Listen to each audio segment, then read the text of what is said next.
Hola a todas y todos, ¿cómo estáis? Hoy para mí es un día muy especial. Tengo la suerte, el orgullo, el placer de poder entrevistar a nada más ni menos que Santiago Sierra.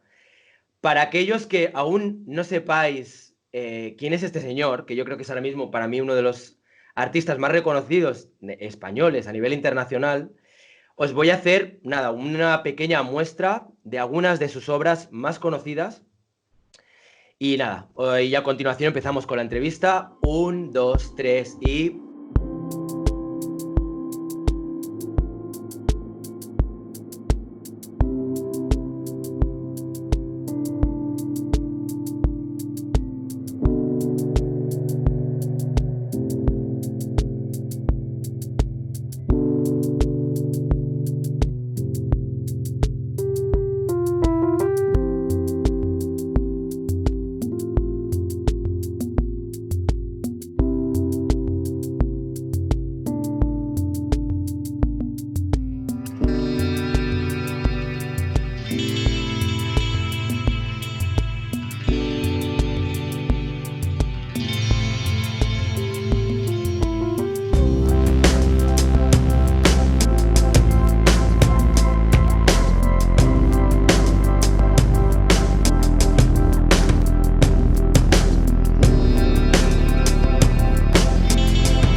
¿Cómo estás, Santiago?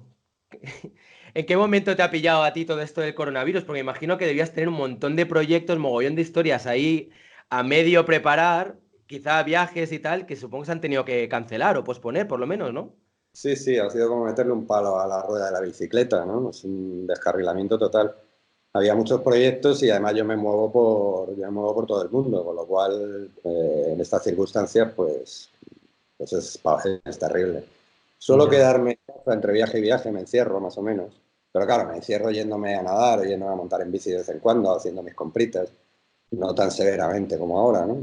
Entonces, bueno, me lo estoy tomando, me lo estoy tomando muy a mal. Quiero decir que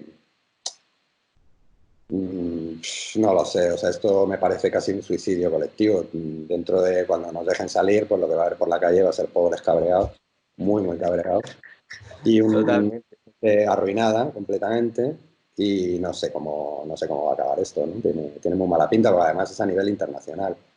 Hasta que se normalice la cosa y, pues claro, pueden controlar el coronavirus en España, pero que siga en México, entonces pues, no podrás viajar a México hasta que aquello no se pare. Los casos en los que el viajero es visto como un representante del coronavirus en la Tierra, pues son cada vez mayores. Ha habido apaleamientos en la India, en fin, que el mundo se ha convertido en algo que antes era mi territorio de trabajo y que vamos a ver si lo sigue siendo, a ver qué pasa cuando esto acabe, ¿no? Te, También te iba, la perdona, debacle. no, te iba a preguntar justamente por eso, ¿cuál era tu previsión post-coronavirus? Porque tú que estás bastante metido en temas políticos y todo lo que sucede, lo que se va cociendo en diferentes lugares del mundo, supongo que tendrás una visión o una premonición de lo que puede llegar a pasar, ¿no? Uf, hombre, pues no te lo diría a nivel personal, no como todólogo, ¿no? Pues, puesto que no es la adivinación mi fuerte. Pero vamos, si tú, yo recuerdo perfectamente cuando trabajaba, cuando tenía un trabajo, que el dinero pues lo ibas tirando, tirando hasta llegar a fin de mes, donde llegabas apenas sin dinero. Cuando acababa ese mes te volvían a pagar y el círculo empezaba otra vez, ¿no? Si tú interrumpes ese ciclo, pues la gente se queda sin pasta tarde o temprano, ¿no? Esto ya está pasando en el sur de Italia o aquí ya han aumentado un montón la gente que pide ayudas para comer. Me imagino que no a llenar lugares, o sea, todos los sitios que requieran mucha gente, como un bar, como una discoteca, como un museo, como un cine, como un avión, etcétera, pues eso no llegará inmediatamente. Mm. Eh, Eso nos afecta al mundo de la cultura directamente, entonces no sé, o sea, yo veo un panorama bastante negro, ¿no? Lo que ocurre es que también estoy, pues, un poco como la carta del tarot, como el Blependú, ¿no? Así colgado y en Alvis, ¿no? No sé realmente para dónde va a evolucionar esto, ni sé qué pensar. O sea, me he encerrado con idea de escribir, con idea de hacer muchas cosas, pero la realidad es que me la paso la mitad del día leyendo con horror lo que está pasando y la otra mitad del día intentándome evadir de lo que está pasando, ¿no? Con lo cual no estoy consiguiendo ser muy productivo, ¿no? Me pasa un poco igual. Me pasa un Sí, poco lo mismo. Estoy todo el día ahí viendo las noticias, sintiéndome como si estuviera en una película completamente apocalíptica. Además, parece como que cada vez va más, ¿no? Estados sí, Unidos, era Latinoamérica, la India también, todo Dios confinado, madre mía.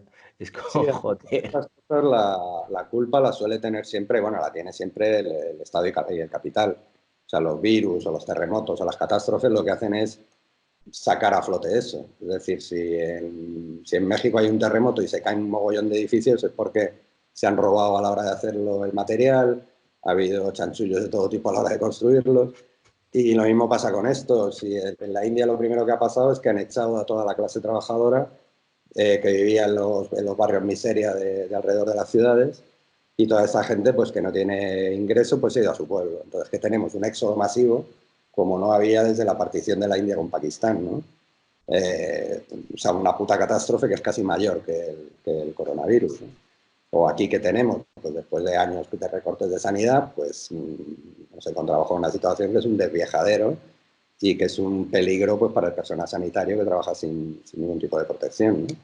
Entonces, esos Totalmente. son problemas del coronavirus. Pues, hombre, el coronavirus lo que hace es explotarlos, pero la cosa ya está ahí. Tú fíjate en Estados Unidos, si te vale 2.000 pavos hacerte el test, ¿quién coño se lo va a hacer, no? O si no tienes permiso para ponerte enfermo, pues vas a ir enfermo a trabajar hasta que aquello colapse. Sí, sí, o gente que es que se han quedado en las puertas del hospital y que no les han podido atender porque no tenían pasta para poder pagar el tratamiento. Hombre, claro, Eso ahí también lo he llegas leído por ahí. y te dan sin un seguro y te dan porrazos para echarte. Sí, sí. Bueno, vamos a entrar un poco en tu obra para salir un poco de este bucle depresivo en el que estamos así ahora mismo hablando ahí de coronavirus y pandemias. Am, yo sé que hay mucha gente que te ha empezado a conocer a raíz de dos obras, lo cual para mí, por un lado, es como que me alegró que sucediera, que de repente tuvieras como un bombazo a nivel informativo y a nivel de que se diera a conocer tu trabajo. Y por otro lado, siento que también es una putada porque tienes una trayectoria vamos, así como con el sello Santiago Sierra, yo creo que desde principios de los 90, si no me equivoco. Sí, Y son ya, tienes, con este año serían 30 años ya de trabajo, ¿no? claro, y sin embargo, mucha gente se ha quedado como el artista del Ninot, que además es una colaboración con Merino, con Eugenio Merino, o la de presos políticos, por toda la polémica que hubo y todo esto. Respecto a la obra del Ninot, parece como que hay gente que se alegra de que no se haya vendido, ¿no? Como que, ja, mira, ¿ves? El artista este, mira, pues que como que les den... cómo, o sea, ¿qué tenéis pensado ahora mismo? Porque sé que formaba parte, si lo he entendido bien, una de las condiciones para aquel que comprara la obra era que tenía que quemarla en el plazo de un año. Ujú. Y supongo que eso a la hora de encontrar compradores o coleccionistas, que dicen, bueno, yo quiero esta obra, pero no me jodas, no me hagas quemarla en el plazo de un año. Pues lo que quieren es exponerla. Es un gol al capital y al sistema museístico, galerístico en toda regla. Pero claro, ¿cómo gestionas ahora todo esto? O sea, ¿cuál es vuestra idea? Imagínate si tenéis esa obra y está ya almacenada a largo plazo, llegará un punto en que, bueno, algo habrá que hacer con ella, ¿no? ¿Preferiríais quemarla antes que venderla en un momento dado? Porque sí, nos hemos encontrado con problemas, sobre todo que la gente pues, lo quería para quedárselo, como tú dices, no lo quería para quemarlo. Y luego que la gente también se echa para atrás en el sentido de que, bueno, pues tiene consecuencias legales quemarlo, ¿no? Con lo cual te puedes meter en un lío y puede realmente que ese paso a la historia del coleccionista pues no sea tan beneficioso para él, ¿no? Con lo cual hemos optado por una opción mucho más lógica, que yo no sé cómo no se nos ha ocurrido antes, que es la multipropiedad. Esto lo hemos hecho varias veces, bueno, yo por lo menos lo he practicado varias veces. Ha habido obras por ejemplo, el No Global Tour, que se financió con serigrafías del No, con pequeñas esculturas, tanto de mármol como de hierro, o por ejemplo, en trabajos como ese de la esvástica, el bebedero, el bebatoyo, que Sí. lo que se hizo fue vender fotos por anticipado. Entonces, todo eso se pagó con fotografías que no se habían hecho. Entonces, la pones a más barata de precio, es una oportunidad de compra, porque la estás comprando más barata y sí, para mí es una oportunidad de financiación. Estas vías de financiación ya las he usado antes.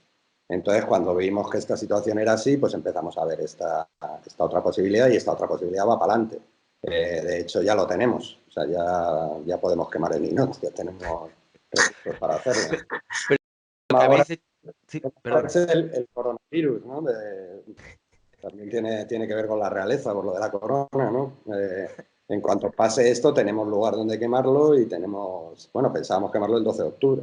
Entonces, la idea, si lo he entendido bien, es el 12 de octubre vosotros mismos quemaréis la escultura del Ninot y la financiación de lo que era el coste de la escultura la sacaréis de fotos o cómo. O sea, Claro, claro. Nosotros lo que le ofrecíamos al coleccionista en cualquier caso eran los restos objetuales, por ejemplo, la calavera es ignífuga, entonces se puede quemar todo menos la calavera. Haremos un vídeo, que por supuesto está ya muy pensado, solo falta hacerlo, y unas hermosas fotografías, ¿no? de la figura real en llamas. Entonces todo esto pues, es lo que se está vendiendo por partes. Entonces en vez de venderle todo el bloque a un coleccionista, pues se está ampliando. Y entonces pues sí a ese nivel sí responden bien. A ese nivel la gente sí quiere tener un vídeo, sí quiere tener una fotografía del Ninot, pero hacerse responsable de la movida, pues ya no. O sea, ya otra es otra historia. Bueno, entonces, otra opción hubiera sido quemarla en otro país, ¿no? Quemarla fuera de España. sí, pero también nos encontramos con el problema de que luego, bueno, tú ya sabes cómo funcionan los museos, luego van al Instituto Cervantes a pedirles dinero porque llega un artista español, o luego van, entonces la gente como que se acojona, ¿no? Así que la solución es esta, es la más correcta, ¿no? De todas formas, bueno, yo creo que había también, a mí me gusta mucho Gustav Metzger, ¿no? Que con el arte autodestructivo, y había un homenaje ahí muy bonito a Gustav Metzger, y sobre todo lo que había era una vendetta, ¿no? Tanto con esta pieza, tanto Eugenio Merino como yo hemos tenido bastantes problemas en Arcos. En Arco creo que es un lugar que yo no sé si es tradición o simplemente cosa del anterior director, pero pues al artista no se le defendía, ¿no? Ante una cosa como el Always Franco de Merino, pues se montó la de San Quintín. Y lo de que a mí me retiraran la La de pieza presos de los políticos. Mm. presos políticos, pues a pesar de que me hacen un favor en cuanto a que consiguen darle una publicidad insospechada, pues no deja de ser una afrenta, ¿no? Entonces decidimos unir fuerzas, somos amigos, nos conocemos y esta vendetta. Sí me gusta mucho el poder que tiene el hiperrealismo. Me he dado cuenta de que irrita mucho, sobre todo a la crítica más intelectualizada, porque lo ven como una degradación del arte, como un muñeco de cera o como... No sé, entonces sí que le veo que tiene cierto poder. Y luego me gusta mucho hacer colaboraciones precisamente porque me salgo de mi manera habitual de trabajar, ¿no? Las Mm. que he hecho muchas colaboraciones, ¿no? Con mucha gente, Sí, con la de Karim. Galindo, que mencionabas antes, la de Jorge Galindo, por ejemplo, ¿no? La de los encargados. Y Sí, entonces sí. en esos momentos te sales un poco de tu rutina, entras a trabajar, aprendes de las formas de trabajar de otra persona y me parece muy enriquecedor, ¿no? Lo que pasa Eh, es que, curiosamente, la excepción pues, se ha convertido en la pieza más conocida, ¿no? Cuando es una pieza excepcional, o sea, no es mi trabajo habitual. sí, la verdad que sí, porque además algo que me ha llamado mucho la atención es que lo que es la pieza a nivel físico es como tiene mucho el sello de Merino. O sea, digamos que en este trabajo conjunto, cuál fue la parte que aportaste tú? Porque en la escultura me imagino que la haría él, ¿no? Que es el que suele trabajar Bueno, más con... yo creo que a Marino le falta maldad, ¿no? Marino es Tú muy pusiste la buen mala leche, ¿no? yo puse, yo creo que la mala leche. O sea, el hacerlo de una manera que no fuera en absoluto risible, que no hubiera chiste en ningún modo. O sea, realmente esto se hizo de una manera hiperrealista 100%. O sea, Merino juega con un hiperrealismo llevado a lo grotesco, ¿no? Muchas Al veces. humor, es verdad, sí, sí. Entonces, en este caso tenía que ser más serio que un infarto, ¿no? Y por supuesto, pues toda esta idea de quemarlo, de forzar la situación, de poner una imagen bueno, que es una iconoclastia, ¿no? Que no es un respeto a la imagen, una figura. Total. El sobredimensionar el asunto, de manera que me gustaba mucho la idea de que las medidas del rey fueran mayores que las de los pasillos de IFEMA, de manera que tuvieran la cabecita del rey asomándose por todas partes, ¿no? Y bueno, y sobre todo, pues el ataque a una cosa que es neurálgica, ¿no? En el desarrollo de Arco. Arco es una feria estatal. Las ferias normalmente son de capital privado y se hacen con la sana pretensión de forrarse, ¿no? Y punto. En España la Feria de Arco sustituye a cualquier otro tipo de iniciativa cultural que sería de muchísimo mayor proyecto para la comunidad artística, como sería una bienal o como sería un gran evento cultural anual o bianual, ¿no? Aquí esto, el evento comercial es el evento más importante. Y es estatal y se usa pues como besamanos de la figura real, ¿no? A la figura, el rey, pues no hay, se ha habido una propaganda brutal para meter, de manera que se hacen cosas tan absurdas como llamar al museo donde está el Guernica el Museo Reina Sofía, ¿no? Como si la Reina Sofía o tuviese alguna vinculación o fuese un personaje, no sé, o sea, le llama Joan Miró, pues vale, pero le llama Reina Sofía, no tiene ningún sentido, ¿no? Especialmente, Total. además, es una doble afrenta porque ahí está el mayor monumento, el mayor símbolo del republicanismo en España, que es el Guernica, ¿no? Entonces es un poco como cuando los gringos, para acabar de humillar a los indios que exterminaron, le llaman tomahawk a sus armas, ¿no? A sus Sí, sí, sí, sí, sí. Tócate Entonces los huevos. es una humillación muy grande. Yo creo que a mí me da mucha pena cuando veo el besamanos a todos los galeristas babeando, dándole la mano a este personaje. Y bueno, pues realmente había que tocar el tabú, que también es uno de los elementos de mi trabajo, ¿no? Más claros. Mm. ¿Qué no se puede tocar? Pues ahí meto la mano, ¿no? Una cosa, Santiago, la obra también está de presos políticos. Es muy divertido porque vi la entrevista que le hicieron a Elga de Alvear. ¿Qué lío habéis organizado todos? Yo no soy tan importante ni tampoco la obra para organizar todo este lío. Pero estoy acostumbrado porque Santiago Sierra siempre me mete líos. Totalmente acostumbrado. Está acostumbrada a que trabajar contigo siempre es como que es complicado. ¿Cómo es tu relación con Elga de Alvear? Y con las Bueno, galerías. pues Elga de Alvear, la verdad es que es algo más que una galerista, ¿no? Es una persona que, por ejemplo, tú sabes que los galeristas se llevan el 50% de lo que se vende una obra, ¿no? En el caso de Elga, se lleva el 50% sobre el beneficio. En el caso de, o sea, es decir, se descuenta toda la parte de producción. Que eso, vamos a ver, cuando vemos estos precios inflados del arte, tienes que tener en cuenta que una parte se va a producción, otra parte se va para el galerista y otra parte se la lleva Hacienda, ¿no? O sea, finalmente, si son 100, pues tú te llevas ahí para mantener el estudio y poco más. Con lo cual las Sí. ventas pues son bastante necesarias. Y con ella, pues no, con ella, ella no me cobra nunca la parte de producción. Es una persona que compra, además, que si no vende, compra. Y es alguien pues, que es un apoyo más allá de lo que es usual. O sea, nadie me ha apoyado tanto, bueno, tal vez Ida Pisani a su manera, de otra forma, ¿no? Ujú. Pero pues una señora que me ha apoyado muchísimo, incondicionalmente, y que se traga todos los sapos que le pongo en la mesa, ¿no? Porque hemos hecho piezas pues que eran, bueno, recuerdo esta de Los Penetrados, donde Multitudes, La que es conozco, sí, sí. la película porno más grande que se ha rodado en España, el número de actores, y que era sobre la sodomía, y bueno, pues la mujer con 80 años pues se lo trabajó, ¿no? Y lo financió y me apoyó. Entonces es una persona que me sigue, que se apunta a un bombardeo conmigo, ¿no? Me tiene mucha confianza y confía mucho en que lo que hago tiene calidad. Por lo cual, pues, chapó, ¿no? Por ella y estoy Ole. muy a gusto.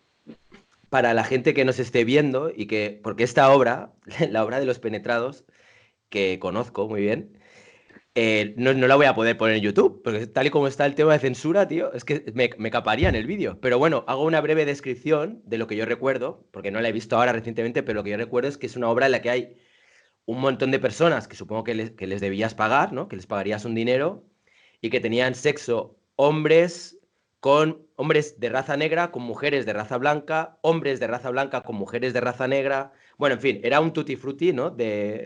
No sé si era hombres con hombres también, me parece, ¿no? Eran todas las combinaciones entre 4 grupos. Un grupo era de mujeres blancas, otro grupo era de mujeres negras, otro grupo era de hombres blancos y de hombres negros. Siempre con la sodomía como leitmotiv. O sea, no practicaba la sodomía. Era un plano largo que tampoco llamaba la excitación, sino que era más bien enfriaba bastante. Luego estaba rodeado con espejos para que se multiplicasen un poco por aquello de Jorge Luis Borges, ¿no? Que decía que odiaba la cópula y los espejos porque multiplicaban al ser humano, ¿no? Entonces tenía un poco, era sexo improductivo, no era sexo que condujese a la procreación y presentado de una manera casi industrial, ¿no? Donde el hacer el amor pues no es hacer el amor, es meterla por el culo, que te den por culo con toda la carga semántica que tiene, ¿no? Y era curioso como, bueno, el final era que los negros penetraban a los blancos y este final pues encantaba a la comunidad negra. Por ejemplo, esto cuando se expuso en Nueva York, no sé si normalmente el porcentaje de gente es negra que va a una exposición es menor del 40%, pues aquí superaba el 60%. O sea, como que a la comunidad negra le encantaba Por fin, por fin son los negros los que dan por culo a los blancos, joder. Ya, hostia, Entonces, qué bueno. me gusta mucho con todas las piezas. Siento que las traiciono cuando las explico, porque creo que ellas solas dan una cantidad, tienen una cantidad de connotaciones o de lecturas paralelas que es muy bonito dejarlas activas, ¿no? Es como explicar Y un que cada chiste, cual ¿no? saque sus conclusiones, ¿no?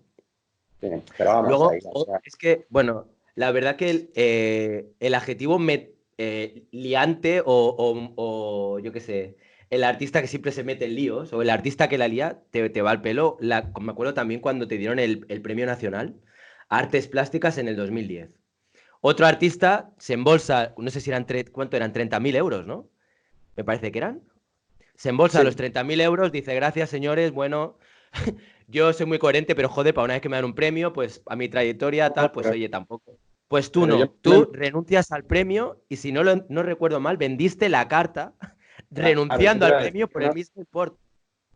claro, yo no renuncié a nada, yo me llevé la paz, o sea, la carta la vendí por 30.000 pavos. ¿Y la vendiste? Entonces, sí, para mí es muy importante que las cosas no acaben en... O sea, la aspiración última de una obra de arte es ser vendida, finalmente, ¿no? Porque eso es lo que Claro. me permite a mí seguir. Un coleccionista, digamos, es un señor que apuesta porque tú sigas trabajando, ¿no? Y es lo que permite que yo siga, que yo no me tenga que dedicar a trabajar de otra cosa, ¿no? Entonces, el venderla, pues es un logro. Por ejemplo, pues no sé, después de 2 años poniendo cara a la pared a veteranos de guerra, agarro y vendo la pieza, eso le da a la pieza una fuerza brutal porque le da sentido, hace que haya sido validada por el mercado, ¿no? Y que por lo tanto yo pueda seguir haciendo estas cosas, ¿no? Por lo cual, cada vez que alguien tiene el acierto de comprar la obra, lo que hace es darme combustible para seguir. Sí, no es solamente el comprar la obra desde un punto de vista en un momento dado especulativo, que hay mucha gente que seguramente compra tus obras con ese fin, sino que a priori o de postre también te están permitiendo que puedas seguir avanzando y poniendo de relieve un montón de injusticias y seguir haciendo tu crítica social, lo cual me parece que es doblemente bueno también, ¿no? Que haya gente que esté ahí también El apoyándote. caso el caso de los premios es que nunca me han gustado. O sea, creo que es obligar a un artista a trabajar para el premio, ¿no? Es volverlo sumiso. Es decir, estamos hablando de, no sé, mira, te compro y a partir de ahora vas a ser un buen chico, ¿no? Porque pues vas a aceptar este premio, luego te vamos a exponer en el Reina Arpía, vas a tener tu individual, o sea, ya sé de qué va todo, ¿no? Y como lo rechaces, pues no va a ocurrir eso. Cuando alguien vaya a hablar con la Embajada de España en la India, bueno, un curador de la India me comentó que había ido a pedir dinero a la Embajada de España en la India y le habían dicho que se lo daban, pero si llamaba a cualquier otro que no fuera yo, ¿no? O sea, estas cosas pues se empiezan a dar. Yo estoy vetado en los museos españoles, evidentemente, ¿no? Por mis posturas políticas. Si no eres cortesano, no entras, ¿no? Entonces, bueno, tiene sus consecuencias. Pero, pues oye, el A mundo es tomar muy por grande, culo, dice ¿no? Castillo. Al menos eres Sí, fiel a tu discurso y a ti mismo, tío. ahora que vaya a Alemania. Muy bien. Me acuerdo que vi una entrevista que te hicieron juntamente con Isidoro Valcárcel Medina, que también es otro artista que me gusta muchísimo. Ujú. Y tú decías, bueno, a ver, hablabais sobre el tema del dinero en el arte y el ganarse la vida con obras, ¿no? Y él tiene como una visión más, no sé cómo decirlo, estoica, pero más sufrida, de algún modo. Y tú decías, mira, me parece muy bien, pero tío, yo tengo que comer y yo prefiero poder centrarme en mi trabajo y ganar dinero con aquello que me gusta que no estar haciendo estas obras y tener que trabajar. Bueno, no me acuerdo de tus palabras exactas, pero venía a ser un poco algo así, ¿no? Como prefiero poder hacer lo que me gusta que no tener que estar trabajando de camarero para poder hacer obras que en un momento dado que me gusten a mí, ¿no? Es como, pues qué coño, hago obras que tienen un cierto significado, para mí tienen un porqué, o sea, que son con las que estoy siendo fiel a mí mismo, y es que encima gano pasta con ellas. Pues doblemente bueno, ¿no? A mí me pareció que era un discurso bastante lógico. O sea, yo compro la idea, me parece buena idea. Si no te preocupas por el dinero, el monstruo te traga. Yo creo que no hay nadie que trabaje más que un pobre, ¿no? Un tipo que no tiene pasta, todo es un problema, cualquier cosa es un mundo, no puedes hacer nada, estás todo el día ocupado, o sea, es bastante desagradable. En el caso de Isidoro, lo que pasa es que, bueno, él hace trampas. Con todos mis respetos a Isidoro, pues A su ver. trampa es que él trabaja de otra cosa. Entonces, claro, digamos que el dinero lo tienes resuelto por otro lado, pero que el dinero hay que resolverlo, no te quepa la menor duda, ¿no? Bueno, él creo que trabaja de paleta, ¿no? También, o ha trabajado de paleta, o eso me pareció entender. Creo que es decorador de interiores, ¿eh? O Ah, vale. interiorista, creo que. No Ah, decorador, pero sí, más bien. O sea, vale, bueno, es trabaja en distinto, ¿eh? Ya, me acaba de cambiar mucho la imagen. O sea, yo tenía la imagen de un tío ahí como con el pico, la pala y tal, de interiorista, y ya es otro rollo, ya es otra cosa.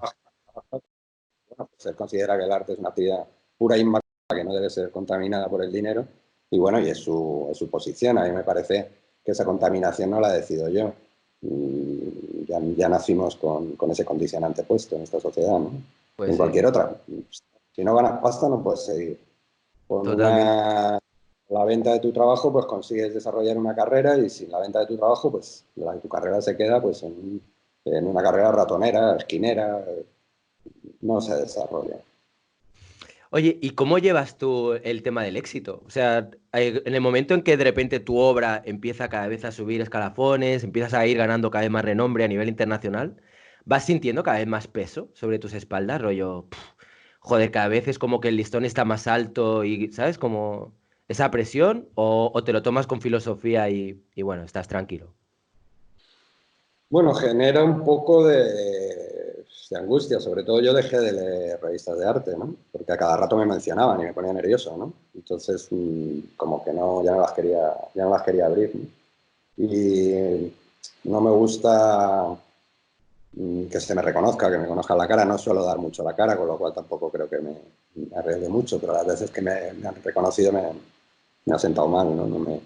O sea, no quiero que se conozca mi obra, no mi cara. Además, cuando se publica una obra mía en el periódico, la sociedad de autores me da mi parte, ¿no? Si se publica mi cara, no me dan nada. Con lo cual prefiero siempre que se publique obra, ¿no? Qué bueno. Eso nunca lo había pensado, nunca lo había visto de esa manera. Sí, bueno, hay Am, países como en Alemania donde esto no lo entienden. Cuando hace una exposición un artista, sacan la foto del artista. ¿Y yo para qué quiero que conozcan mi cara? Tampoco es que sea tan especial mi cara, como cualquier otra, nariz, ojos, boca. aparte en tu caso. Yo supongo que tendrás también, o sea, no miedo, pero cierto respeto, ¿no? Quiero decir, tienes obras que han sido muy polémicas, has puesto el dedo en la llaga en muchas ocasiones y has tocado los huevos a gente que tiene mucho poder. Eso, sumas todos esos Y factores también y un poco de miedito sí que da, ¿no? Rollo, hostia, a la hora de ir a sitios, a conviene según ser, qué sitios, o según qué convenciones, conviene ser prudente, sí, conviene ser prudente. pues sí, me imagino. Oye, me gustaría, a ver, yo tengo un poco como una visión de respecto a lo que ha sido tu trayectoria artística, ¿vale? Sé que, bueno, estudiaste creo que en Madrid, en la Complutense, en la Complutense, ¿cierto? Bueno, estudiar. De ahí fuiste a Hamburgo, de Hamburgo, México. Y yo creo que, o sea, he estado viendo tus obras cuando estabas, por ejemplo, en Hamburgo. Y digamos que hay algunas cosas que se repiten a lo largo de tu trayectoria artística, como por ejemplo el uso de las fotografías en blanco y negro, que eso creo que ha sido como una constante, como mostrar las imágenes crudas, como lo más crudas posibles y como con un corte clásico. Pero sin embargo, en las obras que hacías en Hamburgo, en el 90-91, las que hiciste en Hamburgo y en Madrid, son como quizás menos reivindicativas, ¿no? O me lo parece a mí, son como más fotografías en un momento dado de... Al no ser que hubiera algún significado oculto que yo igual desconozca, pero digamos que la marca Santiago Sierra nace más en México. O sea, cuando digo marca Santiago Sierra me refiero a estas obras que son como más polémicas, que son más cabronas, por así decirlo, ¿no?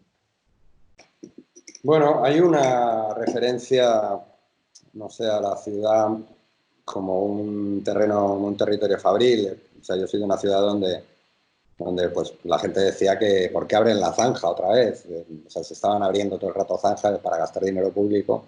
La ciudad era como un terreno de operaciones fabriles. Entonces hay mucho esa referencia visual. Lo que pasa es que, bueno, eso luego en México cambia bastante, porque en México pues me doy cuenta de muchas cosas que antes no veía de una manera tan salvaje, ¿no? Por ejemplo, pues lo duro que puede ser la vida para muchísima gente. O sea, si yo la había visto aquí, la dureza de la vida, en México me quedo asombrado, ¿no? O sea, sí, realmente hay gente que vive al día o que no lo consigue, que son, pues no sé, peonadas, ¿no? Gente que se para, se lo ves salir en Los Ángeles, ¿no? Que se paran en la esquina como braceros esperando a que les contrate cualquiera por lo que les den, ¿no? También esa diferencia racial. Yo no me había dado cuenta de que yo era blanco, yo siempre he pensado que era normal, pero en México te das cuenta que significa algo y que eso te coloca inmediatamente en una posición de ventaja, incluso que con gente que tú te tratas normal porque consideras que son working class como tú, pues ellos no te van a ver normal, tú vas a ser siempre el güero, el europeo, y en fin, todo este choque de trenes pues se produce ahí, ¿no? Luego además tú ten en cuenta que yo llego a México en un momento muy malo, cuando acaba de ocurrir el efecto tequila, aquello estaba, todo el centro que ahora es más o menos trendy, en aquella época pues había bandas de perros, estaba todo oscuro. Yo cuando llegaba a mi calle pues me alegraba, ¿no? Porque por lo menos conocía la banda que dominaba mi calle, ¿no? Y bueno, pues decía, estoy a salvo, ¿no? Pero te la jugabas, era como... No lo sé, o sea, sí era una situación bastante cabrona cuando llegué allí. Y en Alemania también me tocó en parte. En Alemania yo me acabo yendo con la caída del muro. Con la caída del muro, pues de repente se llena Alemania de indigentes rubios, que es una cosa que no había visto nunca, ¿no? Unos tíos rubios pidiendo dinero, ¿no? Eran todos los sosis que venían en sus Claro, travis del este, a sí, ver, sí. a salir al mundo, ¿no? A ver qué pedo, ¿no? Mm. Y bueno, todas estas cosas me imagino que te van marcando, ¿no? Una pregunta, o sea, ¿tú cuando llegaste a México tenías algún tipo de colchón o fuiste un poco ahí a la aventura? O sea, ¿tú en qué condiciones te vas a México? Pues como me voy de loco, ¿eh? Porque yo ya tenía una beca que era ridícula, era como de 2.000 pesos, que no son nada, o sea, 2.000 pesos son pues 200 euros, 300, así. Entonces, pues y luego esa beca se me acabó, me quedé sin pasta allí y tuve una época bastante dura, que también me aproximó bastante a ese concepto del trabajo como una maldición, ¿no? De tener que vender tu tiempo, tu cuerpo, tu inteligencia a los intereses de otra persona para ni siquiera llegar a fin de mes, para ni siquiera poder desarrollar lo que estuviera de la vocación. Me costó mucho abrirme camino y pasaron pues bastantes años. Yo creo que a todo el mundo que se inicia en el arte pues tiene que atravesar un desierto, al no ser que tengas un colchón familiar importante, ¿no? Que no era mi caso. Yo soy de gente de clase trabajadora.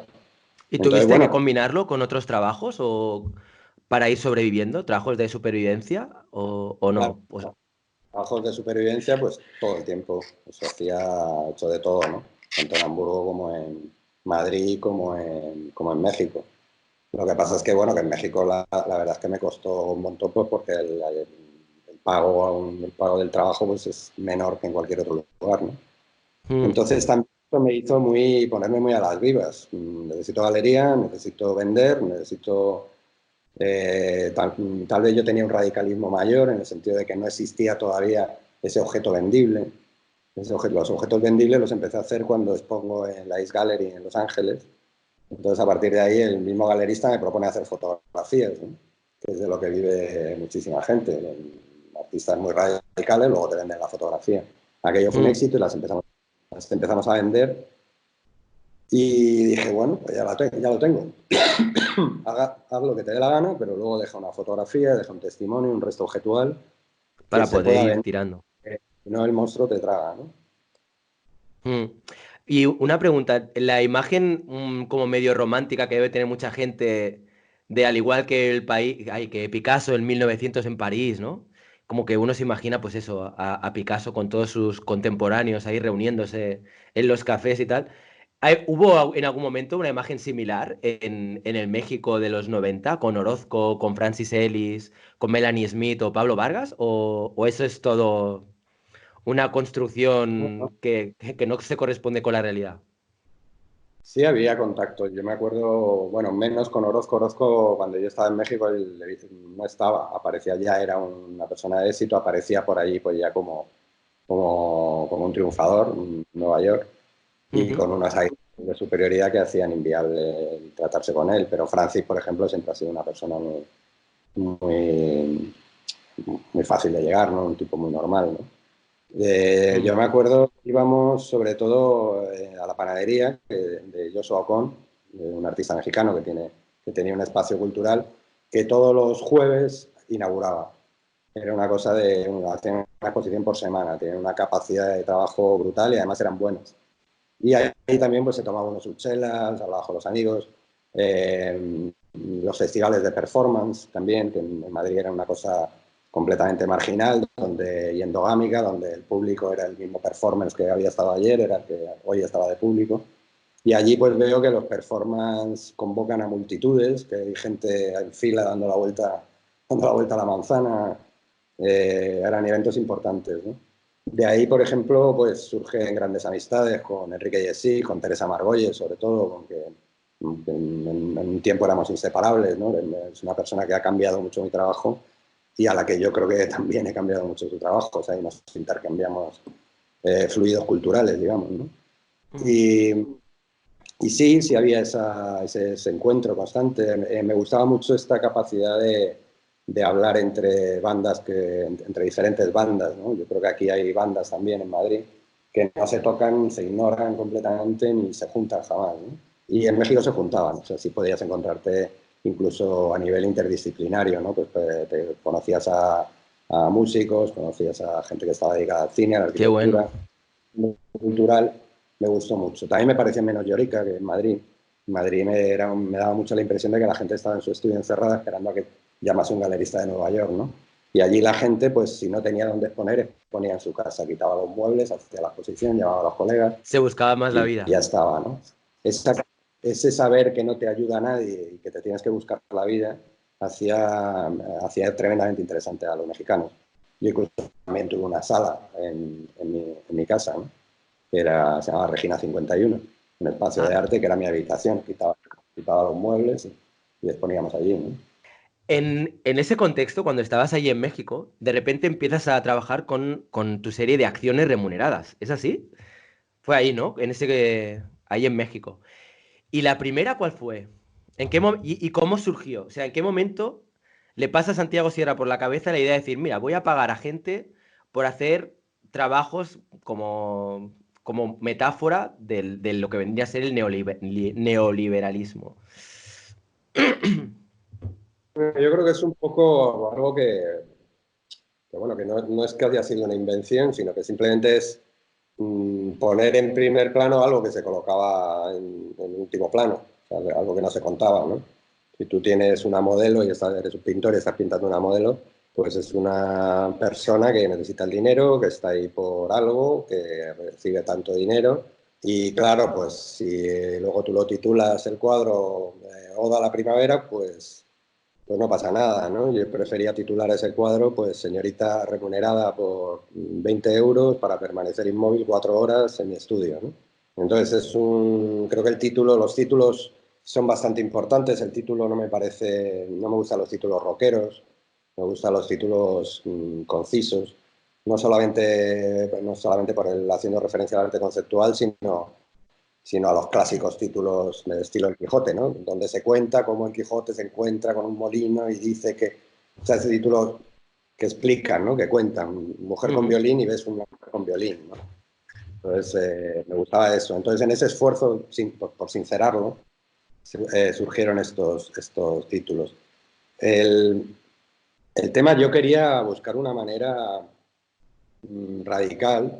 Ahí, por ejemplo, viene mucho la influencia de Margolles, que ante problemas gravísimos solo podemos acudir a una dureza gravísima en la forma de expresarnos, ¿no? Pues hay un nivel de asesinatos enormes, pues aquí está la sangre del muerto, ¿no? Ese tipo de planteamiento me impactó mucho y dije, pues bueno, pues vamos a darle por ese lado, ¿no? Entonces, efectivamente, que es que la disposición de una abundante mano de obra baratísima debía ser contada, ¿no? Y esta abundante mano de obra barata pues son gente que vende su cuerpo, su inteligencia, su tiempo al mejor postor y por un dinero que ni siquiera le llega para seguirse alimentando y seguir vendiendo su... Esto había que contarlo, esto es una tragedia universal, ¿no? Estos son personas que están ahí para lo que tú quieras, para lo que tú decidas, ¿no? Por ejemplo, cuando hicimos 465 personas en el Museo Tamayo, mi razonamiento era el siguiente. No tenemos mucho presupuesto. Perdona, perdona que para las personas que nos estén viendo, les hago como les hago una pequeña visualización de una contextualización de qué estamos hablando. O sea, pagaste a 465 trabajadores para estar de pie en una sala durante no sé cuántas horas, ¿no? No sé si esta es la que estaban mirando la pared o simplemente Era estaban... durante el tiempo de inauguración. O sea, durante la inauguración, que podían ser 4 horas, pues tenía la sala no podía centrar porque estaba ya llena de gente, ¿no? Entonces, cuando yo me planteé atacar esta sala, pensé, todo lo que tú metas aquí cuesta dinero, ¿no? Si tú vas a meter cualquier elemento que metas. ¿Cuál es el elemento más barato que puedes meter aquí para llenar una sala? Personas. Las personas llegan solas, se van solas, son baratas, son abundantes, están dispuestos a todo. Entonces, ese era el razonamiento, ¿no? Luego surgieron otro tipo de elementos, claro, porque tú lo que te encontrabas allí era un grupo social que era radicalmente distinto al grupo social que venía a ver la obra. O sea, al final había una confrontación entre dos masas sociales. Una era de ascendencia europea, casi todos de origen español o de origen blanco o de origen italiano o lo que fuera, y el resto eran trabajadores pues con claros rasgos amerindios o indígenas, no indígenas puros, indígenas mezclados, gente que realmente compone la masa de trabajadores. Incluso había una alemana que por fin pudo llamarle a alguien nazi y pues, se me acercó y me lo llamó. O sea, sí, aquello movió muchas conciencias. Por supuesto, también había elementos muy fuertes, como el calor humano, ¿no? Y llenas una sala de gente, las temperaturas se disparan, o sea, había una tensión social brutal, se podía mascar, y me gustó mucho esa pieza. No obstante, no fue la primera fue una línea tatuada en una persona que nada, la convencí para que se dejase tatuar una línea por un dinero, y esa línea pues la llevaba de por vida. Entonces la línea, como también me gusta mucho, siempre he sido muy fan del minimalismo, me gustaba como darle una vuelta de tuerca a la línea, a qué puede ser una línea, ¿no? Una línea como una excusa para desencadenar una actividad laboral injusta. No obstante, todas estas piezas, pues claro, expresan la crueldad de la sociedad en la que vivimos, ¿no? Porque esto es reconocer que toda esta masa de individuos está disponible para ser explotada, ¿no? Y te convierte a ti también en explotador. En No obstante, explotador. yo creo que son repetir la maldad de medidas homeopáticas, ¿no? Como para... Justo, y ese era el ejemplo que te iba a poner ahora, porque es como te conviertes en un pequeño tirano, un pequeño cabroncete, pero de una manera como con pequeñas dosis, ¿no? Pero es que en esta serie de acciones remuneradas es como empezaste con este chico del que hablas, que se hizo el tatuaje con la línea, pero a partir de ahí es como que te desataste, ¿no? Porque tengo aquí un montón, tengo una lista bastante larga de acciones que van en esa línea, desde la que pagaste a gente para aguantar un muro, otros para transportar cosas de un sitio a otro, prostitutas o personas bueno, prostitutas a las que les pagaste por tatuarse una línea y algunas les pagaste con heroína. 10 personas para masturbarse, personas para estar en una bodega, en un barco durante no sé cuántas horas ahí encerrados y tal. O sea, es como, de Bueno, algún modo, no es, sí. eso es una leyenda. Yo no les pagué con heroína, yo les pagué por lo que costaba un chute de heroína. Ah, vale, vale, vale, vale. Ah, pues no sé dónde Ese lo es- había leído así.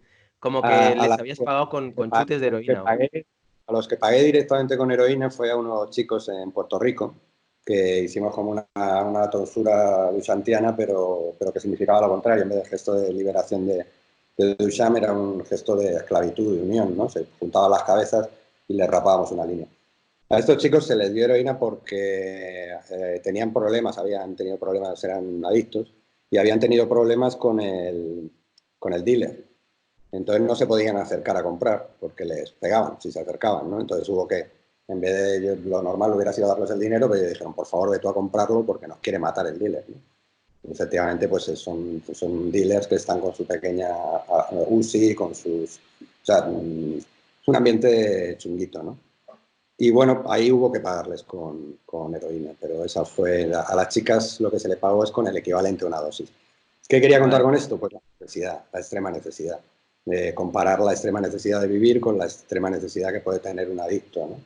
Y caracterizar el mundo del mundo del trabajo. También lo he comparado mucho con la drogadicción, el mundo del trabajo, también lo he comparado mucho con el soldado y con la puta, que han sido elementos que han estado mucho en mi trabajo. El soldado, pues como una persona que delega su moralidad completamente y que incluso es capaz de servir de asesino a sueldo, ¿no? Obediencia de vida, que decían en Argentina, ¿no? Yo Mm, mato porque me dijeron, o sea que yo no soy responsable. Que es un poco el clásico yo no soy responsable, yo solo hago mi trabajo, que te puede decir cualquier trabajador de la banca o cualquier otro, ¿no? Y sí, en el sí. caso de la prostituta, por la venta de tu cuerpo al goce de otro, ¿no? Que es lo que hace un trabajador. El trabajador no Se está prostituye viviendo, también, claro. un trabajador es un poco una puta, un soldado y un adicto, ¿no? Entonces, viene a caracterizar ese mundo. ¿Te ha traído problemas esta serie de acciones remuneradas? Porque imagino que te habrán dicho de todo, ¿no? Bueno, sí, lo que pasa es que la gente, pues, lo normal es ver al mensajero como el portador del mal, ¿no? Originario, ¿no? Son situaciones que en el mundo del arte yo creo que vive muy en el autoengaño, ¿no? En el sentido de que se consideran a sí mismos como muy liberales, muy abiertos, muy como que a nosotros, ¿por qué nos cuentas esto si nosotros somos súper guays, ¿no? Y entonces, bueno, pues se producían situaciones muy curiosas. Me acuerdo que había en Alemania, había puse unos refugiados chechenos en cajas de cartón que provocaron, pues claro, un gran escándalo. A estos señores les tuve que pagar ilegalmente porque no les estaba permitido trabajar. Eran trabajadores del campo con los dedos como pollas, con trabajadores así fuertotes y que estaban en su casa y Mm. que el único ingreso que recibían eran de los radiocassettes que robaban sus hijos por las calles, ¿no? Porque ellos no podían trabajar. Entonces hubo que pagarles. Entonces, frente a este escándalo, me llamaba la atención que tú tenías un señor sentado en la misma sala, que era el vigilante de sala, que cobraba mucho menos que ellos y que era absolutamente ignorado por todo el público, ¿no? Intenté en la tape poner a uno de estos vigilantes en el centro de la sala, mover su silla para colocarlo como protagonista. Desafortunadamente no pudo hacerse. Mm. Pero siempre me ha llamado la atención esta ignorancia, ¿no? De la sociedad en la que vivimos, ¿no? El mundo del arte como jaula de oro y no quiero que me metas tus sucios problemas, ¿no? Al final he acabado siendo yo visto pues como poco más o menos que un abusador. Hay países que lo entienden muy bien. Creo que, por ejemplo, dentro de la mentalidad alemana se entiende bastante bien esto. Tienen un sentido de culpabilidad muy desarrollado, incluso en países latinos. Pero los países anglosajones son profundamente happy end, ¿no? A ellos no les gusta, además yo las piezas no las resuelvo positivamente, salvo en el caso este de los penetrados, ¿no? Donde hay un happy end, ¿no? Mm. Las resuelvo de manera que procuro dejar al espectador exhausto, ¿no? Sin donde agarrarse, que se quede descorazonado, o sea, no darle ni pizca de exagerar completamente todo lo que ocurre para que parezca mucho peor de lo que es, etcétera, ¿no? Y luego hay acciones que pretendían provocar una revuelta que no se produjo, ¿no? Como por ejemplo esta del muro inclinado, Tú esperabas Yo que al sí, final se acabaran rebotando, ¿no? Los trabajadores y que te claro, enviaran a la mierda a ti y a la galería y a todo Dios. ¿Ok? y les voy a hacer explotar, van a tirar el muro en mitad de la inauguración, van a ponerse a despotricar y va a ser un piezón, ¿no? Pero bueno, estaba subestimando una vez más la necesidad que tiene la gente de ganar pasta, ¿no? Ellos querían la pasta y querían la pasta. Entonces, yo al final pues les dejé. Estuvieron 4 días sin parar, sujetando el muro a 45 grados. Entonces, bueno, glups, ¿no? Dices, pues sí, así está la cosa, ¿no? Hay otra también que me gustó mucho. Es que hay una lista de enorme, porque tienes muchísima obra. La verdad es que entras en tu página web, tío. Me hace gracia además como tienes eh, de alguna manera dividida tu página en función de los años y en función de los países. O sea, es que claro, cuando empiezas a tener ya países en los que has ido trabajando a punta pala y años que vas acumulando obra y obra, ¿cómo cojones ordenas eso para que la gente encuentre lo que quieren, ¿no? Porque es que tienes No, una y cantidad de obra que no se acaba. para mí también, porque yo a veces me acuerdo del país, pero no me acuerdo del año. O me acuerdo del año y no me acuerdo del país, o me hago un lío. Entonces yo mismo me organizo así. Hmm. Yo creo que es la gente puede escribir muchas cosas sobre ti, puede haber cientos de artículos y puede haber cientos de opiniones, pero al final tú tienes la capacidad, que es una cosa que nos ha dado el Internet, de dar tu propia versión de los hechos, ¿no? Entonces la página web es mi propia versión de los hechos. Ahí está lo que ocurrió realmente, ¿no? O como yo lo quiero contar. Entonces me Mm, parece, siempre le he dado una importancia a cómo a cómo presentas tu trabajo. Un artista que no presenta bien su trabajo, si tú no lo valoras, ¿cómo lo voy a valorar yo, no? El trabajo hay que presentarlo muy bien, de una manera muy clara. Estamos también en una época donde hay muchísima confusión, donde hay muchísimas corrientes diferentes con pretensiones y entonces muy distintas. Entonces el ser claro, el dar la información de una manera razonada, mm, me parece importante. Entonces la página web llevo años haciéndola y cuidándola, ¿no? Como mm. mi exposición permanente, o sea, eso es mi retrospectiva permanente que está en la web. No, muy bien. Luego hay obras así que son como ya icónicas tuyas. Bueno, es que hay un montón de obras. La del No Global Tour, ¿cuánto tiempo has estado con esta? Porque esta es una pieza que, claro, yo creo que ha ido como evolucionando. Aparte de lo que decías antes de que has ido vendiendo pequeñas mini nos para poder ir sufragando los gastos y tal, pero ¿cuántos años ha durado esta pieza? Porque ese no ha recorrido más mundo que la mayoría de los mortales, ¿no? Has estado en un Sí, montón sí, de países y en un montón de lugares. me han contado. Sí, bueno, era claro, una road movie. No solo el mismo no, este no que además el comprador, que es un ruso, lo tiene que sacar. Igual que con esto del Minot está la obligación de venderlo, el no está la obligación de sacarlo. Entonces lo han sacado por Francia, lo sacaron por Irlanda, o sea, lo saca, o sea, esto sigue. No, pues claro, son ongoing projects que realmente podría estar repitiendo sin parar, pero si no lo sigo haciendo es porque me acabo cansando, ¿no? Luego, además del no escultórico que viajo por todo el mundo, están varios nos que aparecieron, Proyectados también, ¿no? En el los Papa, no proyectados sobre el Papa. Luego hay un no que me gusta mucho, que lo tiene el Museo de Vitoria, que es un no de mármol blanco con vaselina, como haciendo una referencia anal otra vez, ¿no? Y ese no, pues es también como con un performance, ahí ¿sabes? Se utilizan grandes cantidades de vaselina y se llenaba el no de este material, ¿no? Y no sé, en lonas, la última vez que apareció fue en Nueva York, hace 2 veranos. Se han aparecido de muchas maneras. Me gusta el no porque no es mío, porque es de todos. El no tiene, además, me gusta porque es magnético, se le pegan todos los noes que hay alrededor, ¿no? De repente se vuelve un no ecológico, de repente se vuelve un no antimilitarista, de repente se vuelve un no ateo, mm, dependiendo de dónde lo vas, ¿no? Va pegándose va cambiando el sentido, ¿no? Que puede llegar a tener. Es que un no puede tener una carga, puede ser un no y a también, todo. Es que hay tantas cosas a las que podrías decir que no, ¿no? claro, yo creo que es el único lenguaje posible con el poder, ¿no? El poder lo único que se le puede decir es que no. Mm, Entonces, ellos lo dicen en letras de molde y la gente le responde pues con no es grafiteado, ¿no? En las paredes, ¿no? mm. Pero es el lenguaje que mantenemos con el poder. Ellos dicen no hagas esto y nosotros respondemos no. El tema de la palabra. la palabra escrita es también como una constante desde hace ya mucho tiempo en tu obra, porque estoy pensando en el No Global Tour, pero El trabajo es la dictadura, por ejemplo, en el cual toda la gente les pagabas pagándoles el salario mínimo para que rellenaran libretas escribiendo El trabajo es la dictadura, que es como, yo, o sea, no he visto una obra más cínica, o sea, en el buen sentido, en cuanto que me parece admirable la idea, pero es cabrona también, ¿eh? O sea, me pongo en el lugar de las personas que estaban ahí escribiendo, cobrando el salario base, escribiendo El trabajo es la dictadura, y hostia, es como, te da que pensar. Yo creo que También mucha como gente habrá tenido unas meditaciones y unos pensamientos mientras hacían esa obra brutales también, ¿no? trabajo también lo he caracterizado mucho de castigo. Bueno, ya aparece en la Biblia como castigo, ¿no? Ganarás el pan con el sudor de tu frente. E incluso Mm. muchísima gente puesta cara a la pared por dinero, castigada. Sí, O sea, hay una pieza que es incluso los castigados. El trabajo es un castigo. O sea, realmente, tal y como está planteada la cosa, no es por su propio bien, no es por el bien de su comunidad, es simplemente para seguir manteniéndose y seguir sirviendo al sistema, ¿no?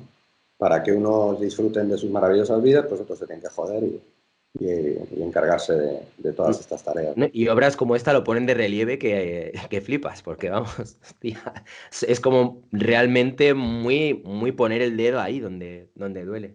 Hay una obra que es una de mis preferidas, que es la de La Trampa. Esta obra que hiciste en Chile.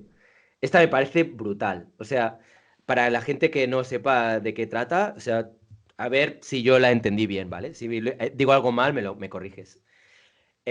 Lo que hiciste en Chile fue invitar a personas de alto nivel, a nivel político y no sé si también a nivel económico, no sé. Y les invitaste, supongo que a ver una obra tuya, o no sé cuál sería el pretexto, pero los llevaste a un sitio, ¿no? Donde tenían como un cóctel y de repente pues iban pasando por una pequeña puerta donde tenían que hacer como un recorrido, como un pequeño laberinto que les habías montado. Y de repente, plasca, se encontraban que estaban en un palco y tenían delante, no sé si eran 200 o 300 trabajadores bolivianos, creo, no sé si por ahí, Peruanos eran. Peruanos. peruanos, Ujú. perdón. Y de repente es como plasca, ¿no? Como si agarras a esta gente y, mira, tomar, ¿no? Tanto que habláis de estos trabajadores y que muchas veces allí hay bastante racismo, quizá, respecto a los trabajadores que vienen de países como Perú o Bolivia. Es como una manera de confrontar a gente de alto nivel económico y grandes, yo qué sé, personas muy poderosas, con una realidad que igual muchas veces se eluden y es como que tú, a través de una obra de arte, y a mí es que no me canso de repetirlo, me parece que el arte tiene un potencial enorme, eres capaz de confrontar a esta gente con esta realidad que igual no quieren ver.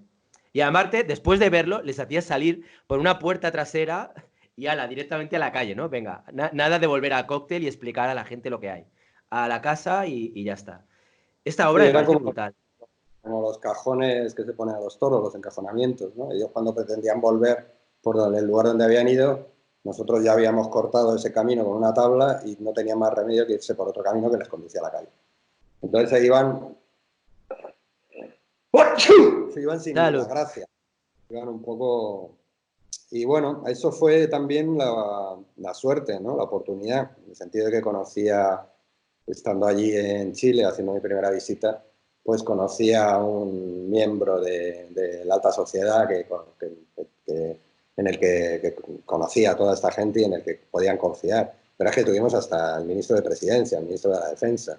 O sea, teníamos gente ahí que a mí luego me asustaba. Digo, estos cabrones, a ver si se les van a querer cobrar la revancha, ¿no? Conmigo. ¿Y cómo reaccionaron ellos ante esta obra? Toda esta gente, porque supongo que se vieron cabrear, ¿no? ¿O cómo?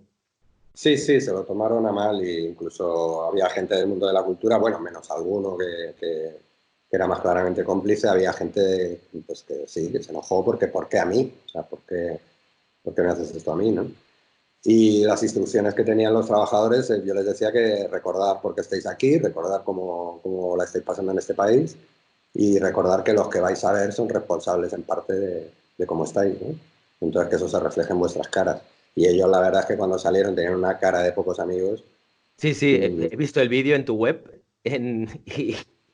Era un poema, ¿no? Sí, Y sí, sí. ellos no podían salir, estaban como en una caja parecida a los ataúdes árabes, ¿no? Una caja así de madera. con un tope, de manera que no se podían, ellos se asomaban como por un balcón y se encontraban en medio de un teatro. También me gustaba mucho de esa pieza que yo era realmente el único espectador. Yo andaba por los teatros, ya sabes que tienen tramoyas, pasadizos superiores, y yo andaba viéndolo todo. No sé, me sentía como un narrador omnisciente de las novelas del siglo XIX, ¿no? El que controla todo, como el que sabe todo, el único espectador, ¿no? Real Qué de lo que bueno, tío. ocurría. Porque todos estaban allí, si bien engañados por el dinero, engañados por el espectáculo, ¿no? Pero Pero siendo nadie, parte de la obra, claro. y nadie estaba allí por gusto, digamos, ¿no? O Eso, cómodo. esa fue cómodo. Nadie, yo creo que no puedes reunir a más de 300 personas si no las engañas. Entonces, eran engañados todos. Ahí te hablaba antes del No Global Tour y hablaba de cómo, de hecho, creo que más o menos siempre usas la misma tipografía, creo que es una helvética, ¿no? Porque más Sí, o menos esa tipografía veo que es una constante en casi todas tus obras. Tienes, por ejemplo, la de Sumisión, que hiciste en México, que en una entrevista he visto que te llegaron a amenazar o que alguien te dijo que ya no te podían garantizar tu protección. Eso tiene que haber sido heavy. hubo que desmantelar aquello. Yo, por supuesto, me lo tomé como una invitación a irme y realmente es bueno que me invitasen amablemente, ¿no? Porque normalmente no lo hacen así. Entonces, bueno, pues me fui de ahí. Realmente habíamos estado tocando mucho los huevos con esa pieza, llevábamos 8 meses. En realidad yo la quería poner para hacerla coincidir, quemarla, haciéndola coincidir con la toma de posesión de Fecal, que le llaman en México, que es Felipe Calderón, a quien le quieren tanto que le llaman Fecal, ¿no? Entonces, la iba a hacer coincidir, no se pudo, me pusieron todo tipo de trabas, me hizo gracia la traba ecológica, ¿no? Porque realmente pues contamina más un camión que lo que yo iba a contaminar haciendo esto, ¿no? Y bueno, pues estuvimos con el toma y daca. A mí me parecía muy bien, yo quería insistir, estuvimos como 8 meses, con las letras cavadas, jugando a que la quemo, no la quemo, me dejan, no me dejan, porque además está ahí Fort Blix. O sea, los aviones que aterrizaban en Fort Blix, al otro lado de la frontera, veían esa palabra, ¿no? Y luego, pues la gente, las autoridades, pues decían, oye, que nosotros no somos sumisos, si lo dices por nosotros. Yo creo que ahí se respiraba sumisión, ¿no? Esto lo hice en un contexto donde pues, las chicas que trabajan en las maquilas van a trabajar con un cuchillo en el bolsillo porque están acojonadas, ¿no? Porque las agarran y aparecen cortadas en trocitos en medio del campo, ¿no? Y había un contexto también en el que estaba empezando una guerra, la guerra del narcotráfico, que luego dejó esa ciudad vacía completamente. Todos los lugares donde íbamos a enfiestarnos, todo esto ya no existe, son ruinas, ¿no? Y bueno, pues fue una pieza muy... Después de esa pieza me fui no solamente de México, sino que me fui a Italia, ¿no? A vivir. Se ¿Cuánto tiempo cerró mi estuviste en etapa. Italia? Porque esta etapa de Italia, en el vídeo en el que hablaba sobre ti, que hablaba sobre tu biografía, no me constaba. ¿Cuánto tiempo estuviste en Italia? ¿Dónde? En Italia, bueno, yo se acabé un poco harto de México, la verdad, porque era un vivir, pues no sé, antes me gustaba mucho la sordidez, o no es que me gustaba, pero me atraía mucho y acabas harto, ¿no? Acabas, quieres de repente ver un jardín, o sea, necesitaba un cambio de marcha, ¿no? En mi vida. Y me fui pues, a una hermosa ciudad de la Toscana, Luca, a vivir tres años. Y no he roto esa relación con la ciudad, voy todos los años allí, o sea, voy mucho a Italia, ¿no? Italia es como una segunda casa para mí. Ahí me he encontrado muy a gusto y muy bien recibido. Mi galerista es italiana, es de Luca y de Milán, una galería en Luca y en Milán, y tengo mucha relación con ellos, ¿no? Me gusta, es un sitio, es todo lo contrario que era México, era como meterme dentro de mí mismo, salir a la ciudad, a una ciudad agradable, a pasar a montar en bicicleta, a ir a, no sé, más Heidi, el rollo, ¿no? Y después de tanta intensidad como viví en México, pues era lo que Ya, México necesitaba. debió ser durillo, ¿no? Debió ser bastante así, como más hard, por lo que Es un país, cuentas. un país intenso y, bueno, por supuesto, yo he conocido gente que, estando dando charlas en la Universidad Iberoamericana, había gente de clase alta que jamás había estado en el Zócalo de la ciudad, que jamás había ido al centro de México. O sea, la gente vive donde vive en sus barrios y no se atreve Pero si tú te metes en el México bravo, pues es que es muy bravo, es que es muy decadente, ¿sabes? Cosas que no te puedes creer, ¿no? Mm. Sí, sí, ahora mismo en México, bueno, de hecho mucha gente que sigue mi canal están en México. Por lo que voy viendo así, lo que me va llegando de estadísticas y tal, hay muchos seguidores que son mexicanos.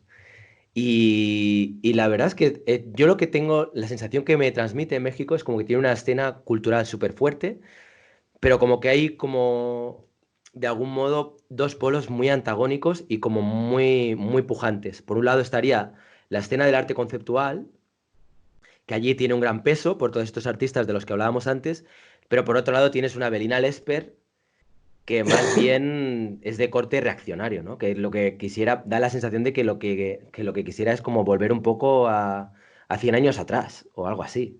¿Sabes? Volver a la pintura, volver al arte bien ejecutado, a la técnica y todas estas cosas. De Bellas Artes en Madrid todos eran originales, pues. Era lo que a mí me tocó. Entonces, para mí son personajes cotidianos, personajes normales. Son gente que odia la cultura, que odia el arte, que odia... No sé realmente cuál es su propuesta, porque luego tú ves exposiciones organizadas por Avenida Lesper y tampoco es que esté reivindicando la Academia Decimonónica, ¿no?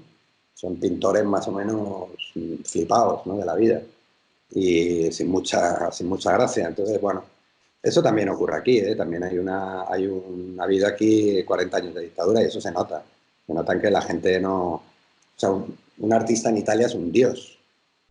Aquí es un tipo que, bueno, que es siempre un sospechoso de estafador, ¿no? O sea, sí es Pagos y España maleantes. es muy Avelina Lesper, España, ¿no? En Mm. general. Sí, sí, es verdad. De hecho, hay en YouTube, no sé si estás al tanto, pero hay toda una corriente muy importante de personas que de algún modo clasifican arte con mayúsculas y otras cosas que le llaman amparte. No sé si estás al tanto de toda esta historia. Sí, me enteré precisamente cuando me pasaron tus vídeos, ¿no? Te oí hablar de ello y digo, ¿qué coño es esto? Y lo busqué. Sí, bueno, es muy fácil, claro, efectivamente. Yo soy un delincuente, me dedico a, tengo mucha cara y vivo del morro, ¿no? Bueno, que lo piensen, ¿no? Y yo creo que es simplemente un no tomarse la molestia, un ignorar completamente las aportaciones lingüísticas del siglo XX al arte contemporáneo Y ya está. y realmente la manera de pensar es diametralmente opuesta. Para mí el arte nace con las vanguardias y para ellos muere con las vanguardias, ¿no? Yo pienso Entonces, igual, tío. Yo pienso igual. O sea, no es que sienta que nace con las vanguardias, sino que para mí, como mínimo, es cuando empieza a cobrar más interés. Porque para mí lo que se hacía antes, para mí era como, pues eso, servidumbre al servicio de la iglesia, del clero, de los nobles. Y lo que se hacía era, pues eso, retratar la vida, pero con una función como muy casi artesanal, ¿no? Es como, había diferentes artesanos que tenían diferentes estilos, pero para mí, a partir de que empiezan a nacer las vanguardias, es como que el artista empieza un poco como a abrirse y la concepción del arte que tenemos hoy día, justamente para mí, nace en ese periodo también. O sea, que pienso igual, pienso exactamente lo mismo. Hay una sensación que tengo, que a mí siempre está ahí como presente, y es que el artista, de algún modo, es una persona que tiene una responsabilidad para con la sociedad, para consigo mismo, con su entorno político, con la realidad en la que vive, y tengo la sensación de que hay muchos artistas que viven muy encerrados en sí mismos.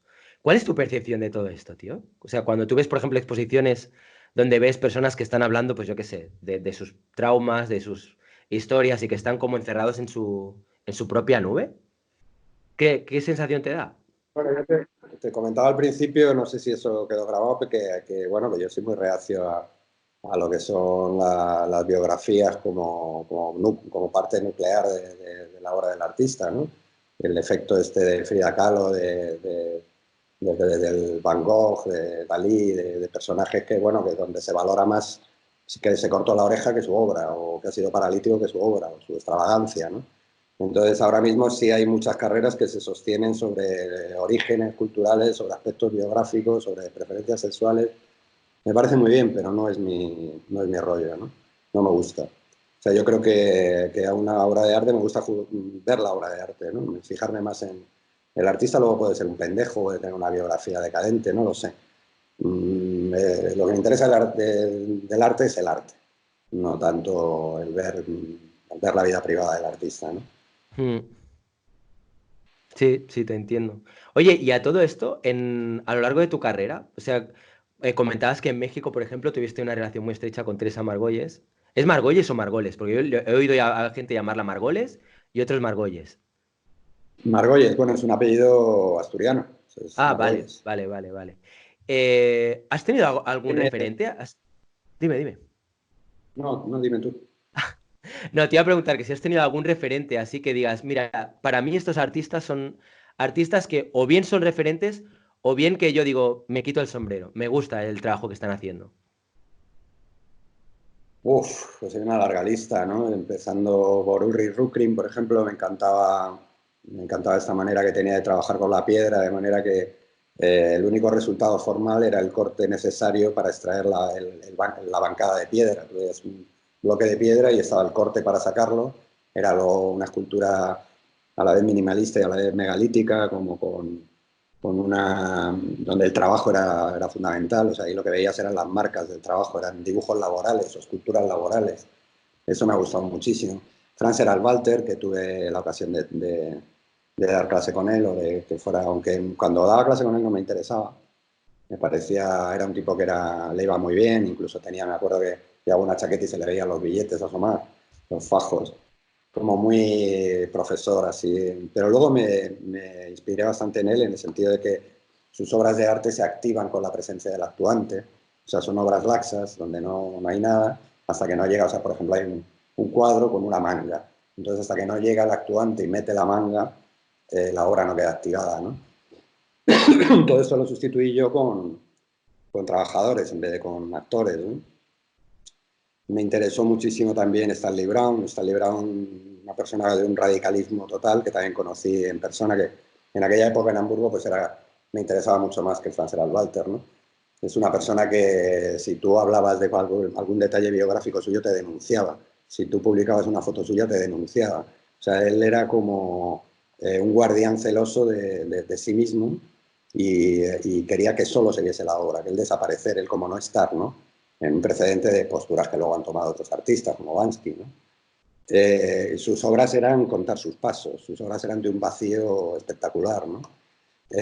Richard Serra, esta idea de trabajar con el peso, de trabajar con formas puras, igual que Donald Judd, con todos los artistas minimalistas, Gordon Matta Clark, trabajando con el todo, arquitectura, dándole hachazos a edificios, Robert Smithson, Onkawara, no lo sé, hay tantísimos, Paul Foster, de Leon Tisica. Leon Tisica hacía un poco un trabajo parecido con los parangolés al que hacía Franz Walter, como una versión tropical. Jin Sie, con sus performances anuales, donde se sometía a ejercicios absolutamente radicales. Isidoro Valcárcel Medina en España, a pesar de estas diferencias que hablábamos. El mismo Piero Manzoni. Piero Manzoni, que por ejemplo en su Socle de Mont, su pedestal del mundo, donde trabajaba con el mundo entero como obra de arte, pues fue una inspiración para mí para hacer Bandera Negra, ¿no?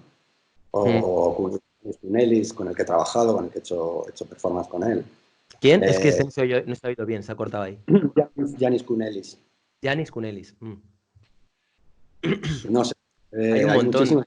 Hay un montón de artistas y luego, pero también yo creo que con los que he tenido trato personal quizás han sido los que más me han influenciado, ¿no? O sea, mi amistad con Paula España, pues, por ejemplo, yo creo que también ha cambiado un poco mi rumbo en Madrid, o mi amistad no sé, con lo que hablábamos antes con la misma Margolles o con otros artistas, incluso con mis ayudantes, ¿no? Mis ayudantes yo creo que aportan un montón a mi trabajo. Yo no me gusta poner a hacer a la gente cosas para las que no están capacitadas o no saben, ¿no? Yo siempre me fijo en qué sabe hacer este tío, ¿no? Entonces, cuando tuve a Rubén Moss como ayudante, pues Rubén Moss era fantástico en todo lo que eran asuntos tecnológicos, en asuntos científicos, en asuntos... Entonces hicimos un trabajo diferente al que hago ahora con Luis Navarro, que está mucho más cerca de los ambientes más de lucha social, etcétera, ¿no? O sea, sí soy muy Claro, todo de influenciado. alguna manera te va influyendo, ¿no? Toda la gente que tienes cerca. Claro. Una cosa que me llamó mucho la atención es en una entrevista que te hicieron, decías que Gerhard Richter era el mejor artista de Europa. Y Bueno, me chocó porque pensé, pero si son como O sea, es como un artista que no conozco demasiado su obra, pero no veía las conexiones con tu trabajo como para poder sentir esa admiración. ¿De dónde nace esa admiración por Gerhard Richter? Bueno, en términos objetivos es el artista más importante, que es lo que yo estaría diciendo, es el artista Ah, más importante de Europa. Es el artista más caro, más valorado, es un auténtico dios en Europa. A eso es lo que me estaba refiriendo. No obstante, bueno, Gerhard Richter a mí me parece acojonante.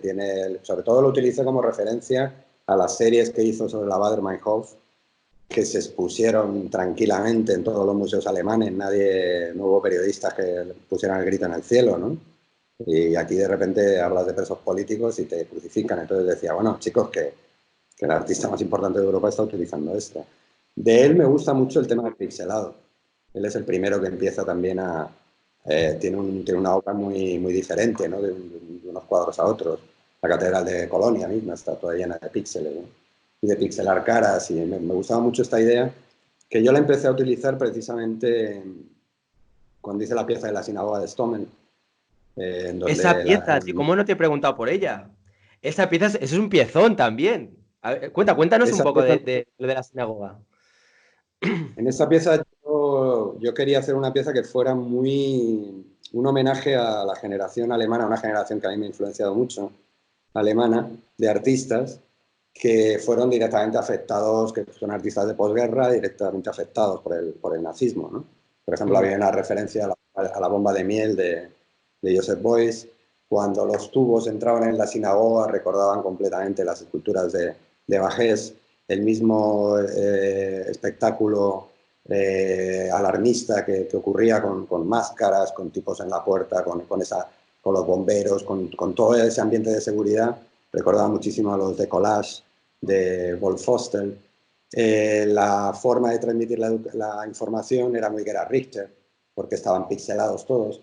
Y estaban pixelados todos también por primera vez, pues porque se montó tan escándalo que todos mis colaboradores me decían, tío, no me saques en la foto, ¿no? Entonces, pues nada, no te saco. Entonces les pixelé a todos y aquello quedaba aún más dramático, ¿no?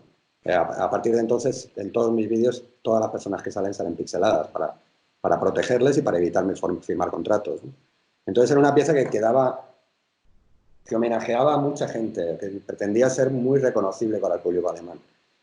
Naturalmente yo lo que pensaba que era algo más extendido, pues no fue así. Normalmente lo que ocurre con mis piezas es que son un veneno rápido y un bálsamo lento, ¿no? Los primeros artículos suelen ser demoledores, las primeras personas que escriben o las primeras reacciones, y las cosas interesantes salen más tarde, incluso años más tarde, ¿no? Mm. Yo creía que había reconocido todo esto, pero sí, me he dado cuenta que sí. Ahora, por ejemplo, ha salido un libro de un alemán que habla de todo esto, ¿no? Perdón, se me ha ido ahora mismo su nombre de la cabeza, ¿no? Donde veo que reconoce y que se da cuenta perfectamente de todas las referencias artísticas que hacía, ¿no? En esa pieza yo lo que pretendía, bueno, yo pienso que la memoria del Holocausto estaba analizada. De repente vemos a personajes infames ir a poner flores al monumento al Holocausto cuando ellos realmente están haciendo sus pequeños holocaustos. Considero que todo presidente de un país es un pequeño Adolf Hitler que consigue o no consigue sus objetivos. Y por parte de los artistas lo que se había estado haciendo en esta sinagoga, que es una sinagoga que lleva cerrada muchos años porque no hay población judía pues terminada, es poner flores.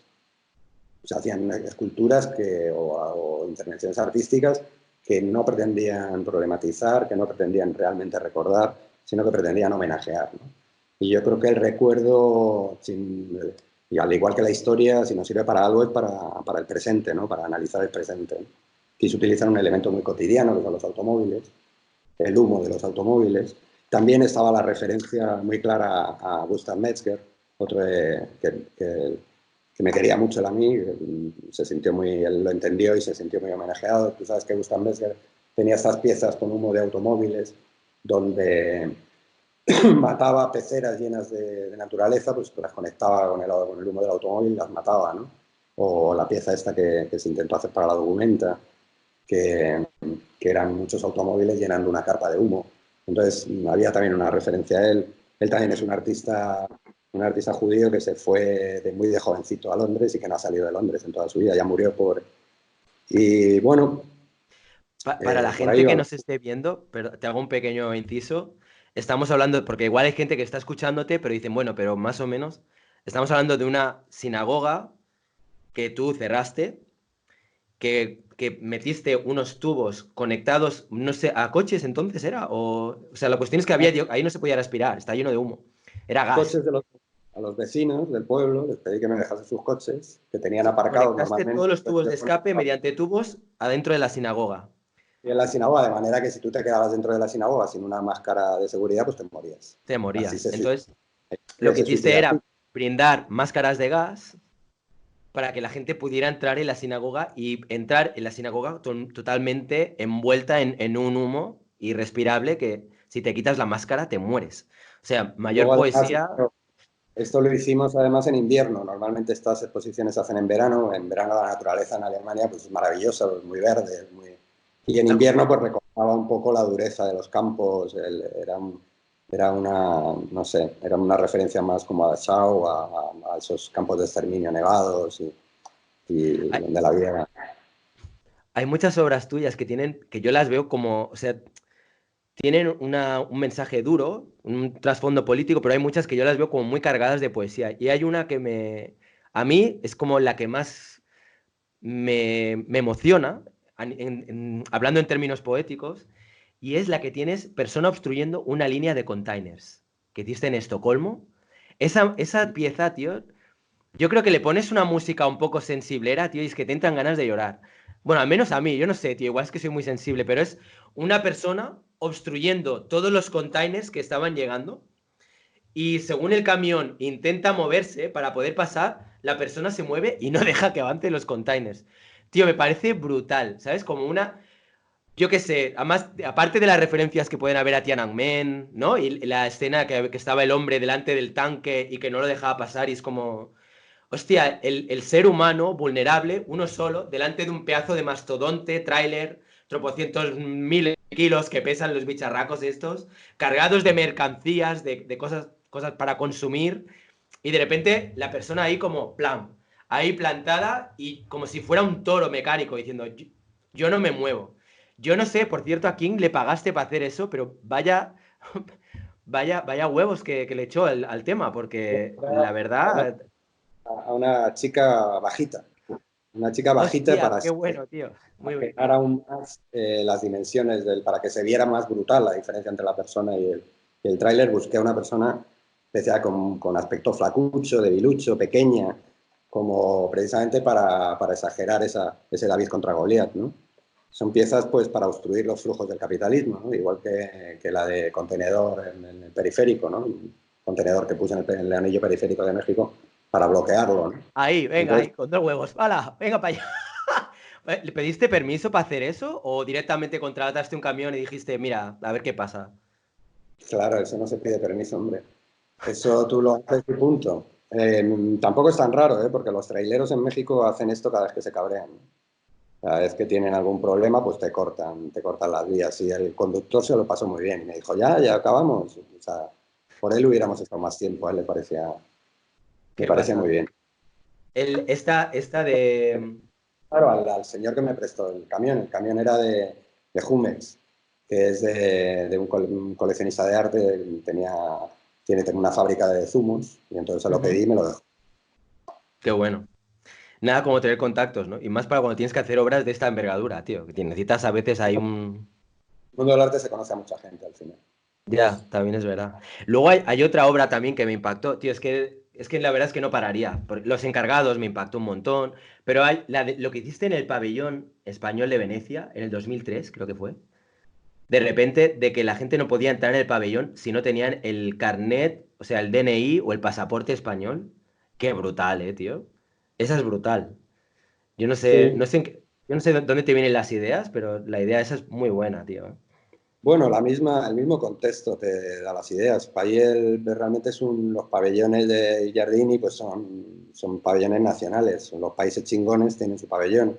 No sé, no hay un pabellón de Eritrea, yo qué sé. en países de los países con power o que tenían power cuando se hicieron los Giardini, ¿no? Entonces, hay una especie de mundial de fútbol del arte en Venecia, ¿no? Donde compiten los pabellones, incluso hay jurado. Me gustó muchísimo no dejar pasar al jurado. Me gustó muchísimo que gente con todas sus visas, con todas sus tarjetas de crédito, con toda su importancia en el mundo del arte, directores de museos internacionales, les diéramos con las puertas en las narices. O sea, me encantaba ese donde tú eres bienvenido en todas partes, pues aquí no, cabrón. Aquí no, por criterios nacionales. Entonces, el pabellón nacional de España. Si no eres español, no entras. Y era un poco la negación de todo lo que se pretendía con el pabellón, ¿no? Que es abrir España al mundo, hacer un evento de... Y Por bueno, eso pues digo. ahí tuve bastante complicidad con la curadora, con Rosa Martínez, ¿no? Afortunadamente, ¿no? Porque hicimos cosas pues que eran brutales. También poner en suspensión la palabra España, tapándola con bolsas de basura, ¿no? Ah, eso no lo O... sabía. Ah, sí, sí, Sí, sí lo sabía. Lo mencionabas una vez respecto a Miquel Barceló, porque decías que él también, que él se había quejado y habías tenido ahí como un pequeño, bueno, como que habías tenido un poco ahí de tensión, ¿no? bueno, Con esa es que historia. una manera de decirlo un poco fea, ¿no? Porque él decía que no se muerde la mano que te alimenta, ¿no? Entonces, bueno, pues yo Eso le dije es. que yo no soy ningún perro, que no me llames perro. Y luego además es que soy todo lo contrario a él, ¿no? Pues él es un tipo que está al servicio del poder, que no le importa dar la mano a las autoridades, que te hace tanto una catedral como que te adorna el Consejo de Europa. O sea, es todo lo que yo no quiero ser, ¿no? Entonces, bueno, pues ahí por supuesto me estoy metiendo no con él como persona. Yo le he visto luego y lo hemos hablado, ¿no? No es con él como persona, sino con él como personaje y como postura política, ¿no? Que son diametralmente opuestas y que merecen respuesta, ¿no? A mí no me alimenta el Estado, entonces no estoy mordiendo la mano que me alimenta, ¿no? Mm. Oye, ya para terminar, bueno, te haré una última pregunta y luego a todos mis invitados bueno, les invito a que si quieren me hagan una pregunta a mí. Mi última pregunta, creo que sé la respuesta, pero me gustaría oírla. ¿Qué opinas de España? ¿Tú crees que España es un país realmente democrático? ¿Que hay democracia en España? No, mira, tenemos a Billy el Niño pasándose por las calles y ni siquiera el coleta la manda para Argentina para que lo juzguen, ¿no? Siguen las cunetas llenas de fusilados. Se hace un monumento a las víctimas de la represión y las mismas instituciones actúan como pandilleros nazis y lo destruyen.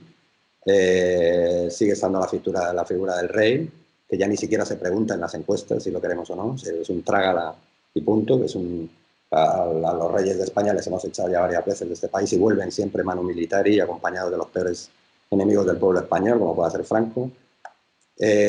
Sigue el poder delirante de la Iglesia, que se queda con bienes, que no paga impuestos, que hace lo que le da la gana, que tiene la sodomía como método pedagógico y bueno, todo esto sigue, ¿no? Entonces España además es un país que tampoco existe, o sea, en España podemos decidir si le queremos llamar calle o carrer, o si queremos prohibir o no los toros, pero poco más. Las decisiones de peso realmente se toman o en Bruselas o se toman en la sede de la OTAN, ¿no? En la sede de la Comunidad Europea. Es un país lleno de bases militares, es un país cuya identidad nacional es una farsa, ¿no? Una farsa porque no existe. O sea, realmente es una provincia, es un protectorado americano y comprada completamente por intereses extranjeros. Probablemente la boca con la palabra España suelen ser precisamente los más traidores, los más antiespañoles, los que más trabajan en contra de nuestros intereses. Y me parece un país que es muy, muy difícil sentirse orgulloso, ¿no? Realmente, si vas por el mundo, por ejemplo, si vas por México, tú te encuentras que eres de un país que tiene todavía un rey. La conquista se hizo en nombre de un rey. Entonces es como si los descendientes de Adolf Hitler todavía dominasen Alemania, ¿no? Entonces, pues, Alemania e Israel, pues a ver qué hacen, ¿no? O sea, hay una falta de revisión de nuestro pasado. Admiro mucho a Alemania, admiro mucho a todos los países que tienen un museo de la memoria. Aquí no hay memoria, aquí hay museos de la amnesia. El Guernica está en un museo que se llama Reinarpía. O sea, es delirante, ¿no? Y bueno, pues todo eso lo digo en público y eso hace que mi obra pues nunca va a poder ser expuesta en España de una manera retrospectiva, ¿no? Se ha hecho en Hamburgo, se ha hecho en Mönchengladbach, no me acuerdo, en otra ciudad alemana, en Milán, en Londres, pero aquí jamás se hará, precisamente porque digo esto. Y lo seguiré diciendo, ¿no? Me da exactamente igual.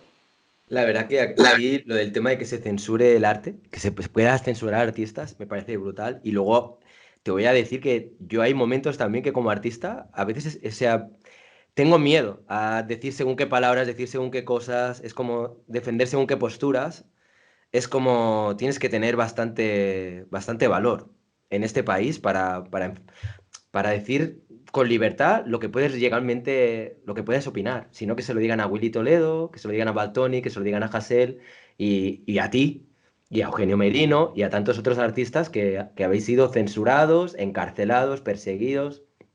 Bueno, pero es que Es heavy, ¿eh? yo no vivo de España. O sea, el mundo es muy grande. Entonces, que no me quieren comprar aquí o que no me quieren exhibir aquí, pues muy bien. Me voy al aeropuerto de Barajas. O sea, Mm. no hay play. Pero no me voy a callar por una exposición, no me voy a tragar el sapo, ¿no? De lo que está pasando, ¿no? Pues sí. En la última edición de Arco, se te echó en falta. ¿Fue por decisión propia? ¿Fue porque dijiste, mira, vamos a calmar un poco los ánimos porque ya están un poco saturados de que cada año la esté liando? ¿Ha obedecido a algún tipo de motivo que no...? Bueno, la nueva directora de Arco le dijo a Aida Pisani que a ver si este año podía llevar solo mujeres, ¿no? Por lo cual, pues, yo ya estaba excluida al no ser que me haga trans, ¿no? Y en el caso de Elga de Alvear, pues Elga de Alvear lleva cada año una propuesta distinta y no se incluyó. Tampoco yo creo que lo que ocurrió con presos políticos no estaba preparado para Arco, simplemente ya lo habíamos hecho, a Elga le pareció muy bien ponerlo en Arco, también porque ella estaba pensando en esto, estaba pensando en que era Richter, estaba pensando en arte, no estaba pensando en, la- Va. en el paletismo, ¿no? De las instituciones, ¿no? Y la que sí, la única obra que he hecho es Proceso para Arco ha sido la del Ninot, con Eugenio Merino, ¿no? Y ha sido como mi vendetta y mi despedida, ¿no? Yo creo que también hay que sean otros los que llamen la atención en Arco, ¿no? Hay que dar cabida a Mm. otra gente. Pero la verdad es que Arco es una feria, Arco me parece bien para vender y si vuelvo a Arco volveré para vender, no sé, no creo que, no tengo pensado hacer ni me pienso hacer golpes, solo lo pensé con el caso del Ninot. Pues yo creo que ya llevamos una pedazo de entrevista, hemos sacado un montón de información. La verdad que para toda aquella gente que tuviera ganas de conocerte un poco más en profundidad, yo creo que esta entrevista les va a encantar. Y nada, y como te decía antes, te doy la oportunidad, si quieres, de poder hacerte alguna pregunta. Si quieres preguntarme tú algo a mí y hacer de entrevistador. Bueno, pues dos preguntas. ¿A quién vas a entrevistar ahora? Y si vas a si vas a abrir esto al panorama internacional o cuáles son los planes de futuro de tu canal. Vale, a nivel de quién voy a entrevistar ahora, la verdad es que ahora mismo no sé quién va a ser el siguiente entrevistado. Como personas que me gustaría entrevistar, me gustaría mucho entrevistar a Abel Azcona. De hecho, he hablado con él, pero no sé si se va a prestar. A Valcárcel Medina también me gustaría mucho entrevistarlo, pero no hay manera de localizarlo porque está como missing, no tiene página web, no tiene contactos, no tiene nada. O sea que esas son personas que me gustaría entrevistar. ¿A quién entrevistaré? Pues vamos a ver, no lo sé todavía. En cuanto a mis ideas de internacionalizar el canal, bueno, el tema es que para internacionalizarlo más, lo suyo sería hacerlo en inglés, supongo, o no, buscar trabajar, salir un poco de lo que es el habla hispana. Y lo estuve pensando antes de empezar a meterle más caña al canal, pero realmente al final tienes que estar cómodo con el idioma que vas a usar. Entonces, de algún modo, al final, pues me he tirado más al decir, bueno, hablo en mi idioma, hablo en castellano, aunque podría hablar en inglés, pero me voy a centrar más en mi Bueno, público que puedes habla. subtitular. Por ejemplo, todas estas entrevistas subtituladas tendrían un público mucho más amplio. Y de ahí Sí, enlazar con, no sé, como idea, ¿no? creo que tiene la opción de poner los subtítulos en inglés, que ya prácticamente sale automático. Lo único que es la traducción automática y a veces no es muy fidedigna, pero se puede ver en inglés también. O sea que, en teoría, más o menos esa opción existe. Lo que no sé es la traducción que está haciendo, porque igual tú dices Margoles y te dice caracoles, o yo qué sé, o Margolles, quiero decir, no lo sé. Claro, claro. Bueno, hay que Eh, darle una checadita. ¿El qué? Que bueno, que hay que darle una checadita a la traducción automática, ¿no? Sí, pues sí, lo voy a mirar, luego con tiempo, pero es como entre preparar la entrevista, más luego mi propio trabajo artístico, más, no sé. Son muchas cosas y la verdad que el trabajo de traducción y tal, y comprobar vídeo por vídeo que esté bien la traducción, son horas y horas y horas. Pero en cuanto pueda, sí me gustaría. O directamente invito también, mira, de paso, ya que sale esto, invito a aquellas personas que nos estén viendo y que sepan bien inglés, existe la opción de que ellos puedan revisarlo y puedan corregirlo. Que eso sería un favorazo y un regalazo para mí. Pues oye, Santiago, yo te estoy de verdad, te estaré eternamente agradecido porque me hayas permitido entrevistarte, ya no solamente de cara al canal, sino para mí, o sea, a título personal, ya te digo que eres, eh, bueno, en fin, es que me sabe, me siento como raro diciendo todo esto porque parece como que son florituras en plan, pero es que lo digo de corazón, joder, es que me encanta lo que haces. Agradezco a ti el haberme entretenido la mañana porque pues, ya ves que no hay mucho que hacer, ¿no? Más que leer noticias. Pues oye, pues agradecimiento mutuo. Nada, estamos en contacto y a ver si algún día voy por Madrid y podemos quedar para tomar algo. Un fuerte Estupendo. abrazo. Ah, y todos Venga, aquellos que me estén viendo, si os ha gustado la entrevista, que yo creo que es una pedazo de entrevista, pues ya sabéis, darle al like. Los que no estéis suscritos, pues suscribiros.